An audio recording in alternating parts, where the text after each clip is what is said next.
Hey everybody, it's Vallen from Mischief of Mice, here with another episode of Thaumcraft 4, Bit by Bit. Today, we're doing the brain in a jar. To start off, the brain in a jar is found in the Thaumonomicon on the Artifice tab. From the center, you'll find it just a little bit south of that, right here. Sealing in the foulness is a moderate amount of forbidden knowledge, but it can be very useful. So you'll end up essentially infusing the recipe as such here, which I will show you in a moment. So let's get that going. I currently have a bucket of water, spider eye on either side, and a zombie brain. Plus in the center I've got a warded jar. I also have each of the essentia, so let me put on my goggles here. And you can see we have Exanimus, we have Cognitio, and we have Sensus. So there we are. And as that's going, essentially the brain in a jar, what it does is it will actually capture experience orbs in the world. Now it acts like another player in that aspect. Now it's not going to be a chunk loader, but it will end up storing about 2,000 experience. Which I'm not exactly sure how many levels that comes out to be, but you can always end up gathering them back from the brain in a jar just by right-clicking on it. You can also break it to pick it up, and that should drop all of its experience. So there we go. We have brain in a jar. Now, how can you make use of this? Well, one of the more basic methods is, let me grab a bunch of chickens here, and I'm going to get out of game mode 1 here just so that I do not end up breaking blocks.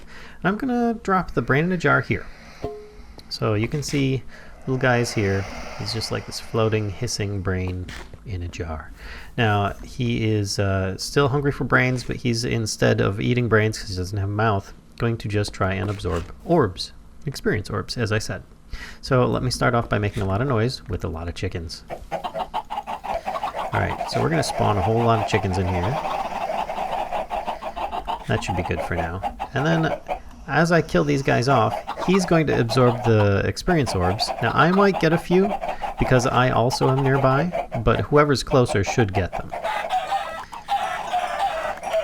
So you can see here, killing lots of these guys. They're also dropping the little orbs that are good for recharging your wands.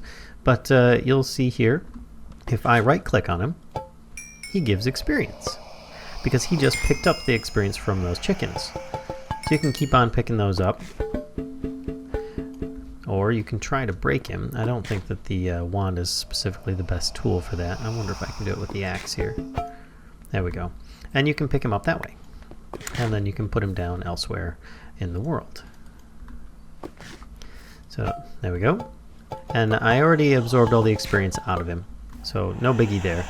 But you can also use these guys for absorbing experience from other methods. For instance, the Infernal Furnace here, as he makes different stuff, oh, there's some of that forbidden knowledge that I've got going on.